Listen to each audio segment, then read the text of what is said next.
warahmatullahi wabarakatuh. Perkenalkan, nama saya Febi Cahyani dengan NIM 202205010207.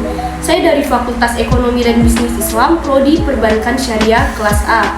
Di dalam video pembelajaran kali ini, saya akan menjelaskan materi mengenai pengantar studi Islam transdisipliner. Silakan simak video berikut ini. Pola pendekatan disiplin keilmuan. Yang pertama, monodisiplin. Monodisiplin adalah suatu disiplin ilmu tertentu dengan menggunakan metode tertentu, dengan spesialisasi tertentu, di samping ilmu-ilmu lainnya, baik ilmu teoretis maupun ilmu praktis. Misalnya ilmu ekonomi saja, ilmu fisika saja, ilmu fikih saja, dan sosiologi saja. Yang kedua, intradisiplin. Intradisiplin adalah hubungan internal dalam satu jenis disiplin ilmu tertentu, misalnya kajian ekonomi yang dikaji dari berbagai jenis mazhab pemikiran ekonomi sendiri. Yang ketiga, antardisiplin.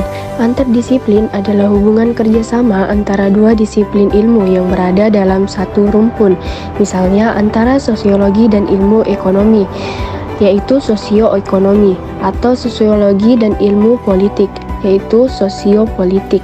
Hubungan di antara dua disiplin ilmu yang berada dalam rumpun ilmu sosial. Yang keempat, ada multidisiplin. Multidisiplin adalah suatu kerjasama di antara lebih dari dua disiplin ilmu yang berada dalam satu rumpun dan masing-masing tetap berdiri sendiri-sendiri dan dengan metode sendiri-sendiri. Misalnya, kerjasama antara biologi, ilmu kimia, dan ilmu fisika. Kelima, interdisiplin. Interdisiplin adalah bentuk sintesis antara dua disiplin ilmu yang berada dalam rumpun yang berbeda dan berkembang menjadi suatu disiplin ilmu tersendiri. Misal antara ilmu ekonomi dan ilmu fikih membentuk ilmu ekonomi syariah, yaitu pertemuan antara ilmu sosial dan ilmu agama. Yang keenam, transdisiplin. Transdisiplin merupakan sintesis yang melibatkan lebih dari dua jenis disiplin ilmu yang berada dalam rumpun yang berbeda, dan akhirnya nanti akan membentuk satu disiplin ilmu tersendiri. Transdisipliner adalah sintesis yang melibatkan lebih dari dua jenis disiplin ilmu yang berada dalam rumpun yang berbeda, dan akhirnya nanti akan membentuk satu disiplin ilmu tersendiri. Produk transdisipliner. Pertama, kurikulum, yaitu kurikulum berbasis KKNI berparadigma transdisipliner IAIN Kendari. Kedua, mata kuliah, yaitu pengantar studi Islam transdisipliner. Ketiga, jurnal, yaitu Journal International of Transdisciplinary Knowledge. Metamorfosis transdisipliner. Pertama, pendekatan kajian. Kedua, metamorfosis transdisipliner. Pertama, pendekatan kajian. Kedua, materi kajian. Ketiga, mata kuliah. Keempat, disiplin ilmu. Kelima, program studi. Dan keenam, fakultas. Berbagai disiplin ilmu. Pertama, ilmu Al-Quran.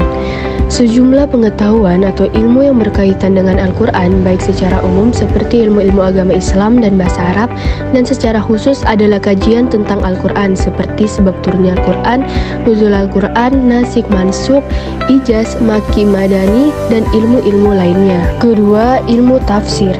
Ilmu pengetahuan untuk memahami dan menafsirkan yang bersangkutan dengan Al-Quran dan isinya berfungsi sebagai mubayyin atau pemberi penjelasan, menjelaskan tentang arti dan kandungan Al-Quran, khususnya menyangkut ayat-ayat yang tidak dipahami dan samar artinya. Ketiga, ilmu ekonomi. Ilmu yang mempelajari perilaku manusia dalam memilih dan menciptakan kemakmuran. Keempat, filsafat. Filsafat, falsafah, atau filosofi adalah metodologi yang mengkaji pertanyaan-pertanyaan umum dan asasi, misalnya pertanyaan-pertanyaan tentang eksistensi, penalaran, nilai-nilai luhur, akal budi, dan bahasa. Kelima, ilmu kalam. Studi penggunaan pendekatan filsafat dalam menjelaskan akidah Islam. Ilmu ini lahir dari kebutuhan untuk menegakkan dan mempertahankan prinsip-prinsip iman terhadap keraguan filsafat. Model kajian Tridharma dalam paradigma transdisipliner. Pertama, model informatif. Suatu disiplin ilmu perlu diperkaya dengan informasi yang dimiliki oleh disiplin ilmu lain, sehingga wawasan sivitas akademika semakin luas. Kedua, model konfirmatif. Suatu disiplin ilmu agar dapat membangun teori yang kokoh, perlu memperoleh konfirmasi dan klarifikasi dari disiplin ilmu yang lain. Ketiga, model korektif. Ketiga, model korektif. Suatu teori ilmu tertentu perlu dikonfrontir dengan ilmu agama atau sebaliknya, sehingga yang satu dapat mengoreksi yang lain. Dengan demikian, perkembangan disiplin ilmu akan semakin luas. Keempat, model similarisasi. Menyamakan begitu saja konsep-konsep sains dengan konsep-konsep yang berasal dari agama. Kelima, model paralelisasi. Menganggap paralel konsep yang berasal dari Al-Quran dengan konsep yang berasal dari sains karena kemiripan konotasinya tanpa menyamakan keduanya. Keenam, model komplementasi. Antara sains dan agama saling mengisi dan saling memperkuat satu sama lain, tetapi tetap mempertahankan eksistensi masing-masing. Ketujuh, model komparasi. Memperbandingkan konsep atau teori sains dengan konsep atau wawasan agama mengenai gejala-gejala yang sama. Dan yang kedelapan, mode verifikasi. Mengungkapkan hasil-hasil penelitian ilmiah yang menunjang dan membuktikan kebenaran-kebenaran ayat-ayat Al-Quran. Itulah tadi video penjelasan dari materi pengantar studi Islam transdisipliner. Lebih dan kurangnya mohon dimaafkan. Wabillahi taufiq wal hidayah. Wassalamualaikum warahmatullahi wabarakatuh.